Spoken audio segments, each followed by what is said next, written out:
இப்போ gold, paper gold இப்படிலாம் நெறைய இருக்கு இல்லையா? இப்படின்னா என்ன? இதுல இந்த மாதிரி செய்கூலி சேதாரம்லாம் இருக்கா? கோல்டு அண்ட் பேப்பர் கோல்டு பார்த்தீங்கன்னா, இப்போ சில நிறுவனங்கள் வந்து இஷ்யூ பண்றாங்க. அதில இன்ஃபேக்ட் ஆர்பிஐயே வந்து கோல்டு பாண்ட்ஸ்லாம் இஷ்யூ பண்ணாங்க. இந்திய அரசாங்கமே இஷ்யூ பண்ணாங்க. அத வாபஸ் வாங்கிட்டாங்க. உங்களுக்கு தெரியுமா தெரியல. அத வாபஸ் வாங்கிட்டாங்க.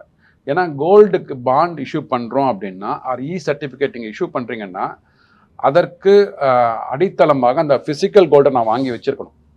நீங்க வந்து ஒரு 10 கிராமுக்கு ஒரு சர்டிஃபிகேட் நான் உங்களுக்கு குடுக்குறேன் அப்படின்னு சொன்னா வச்சுக்கோங்களேன். நாளைக்கு ஒரு மாதமோ 2 மாதமோ கழித்து அந்த சர்டிஃபிகேட் நீங்க எனக்கு திருப்பி குடுக்கும்போது, நான் அந்த கோல்டுக்கு அந்த பணத்துக்கு அந்த சர்டிஃபிகேட் ஈடான பணத்தை நான் உங்கள்ட்ட குடுக்கணும். இல்ல அந்த காயின உங்கள்ட்ட திருப்பி குடுக்கணும்.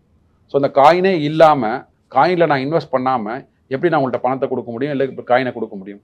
ஸோ அதில தான் அனைத்து அரசாங்கமே பார்த்தீங்கன்னா, அந்த ஆர்பிஐ இஷ்யூ பண்ண கோல்டு பாண்ட்ஸ் வந்து வாபஸ் வாங்கிட்டாங்க. இந்த ஃப்ளக்சுவேஷன்ல வந்து பண்ண முடியலன்ட்டு. ஸோ அதனால என்னோட சஜஷன் என்னன்னா, இந்த பாண்டா எதுக்கு வச்சுக்கணும் நம்ம?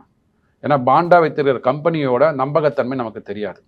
ஸோ அவன் வந்து கோல்டு காயினில் இன்வெஸ்ட் பண்ணி வச்சிருக்கணும். இல்லை கோல்டு காயினை வந்து அவனோட லாக்கரில் வச்சிருக்கணும். நமக்கு தேவையும் போது அவன் கொடுக்கணும்.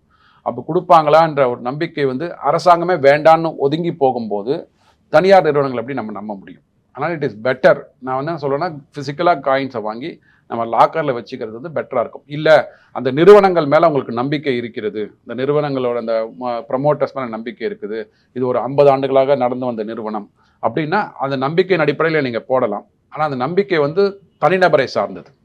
நீங்கள் வந்து ஒரு ரெக்கமெண்டேஷன் ஒரு அனாலிஸ்ட்டை கேட்டிங்கன்னா அவங்க என்ன சொல்லுவாங்கன்னா, ஃபிசிக்கலாக கோல்டு வாங்கி வச்சுக்கிறது தான் நல்லதுங்க, லாக்கரில் வச்சுக்கோங்கன்னா சொல்லுவாங்க.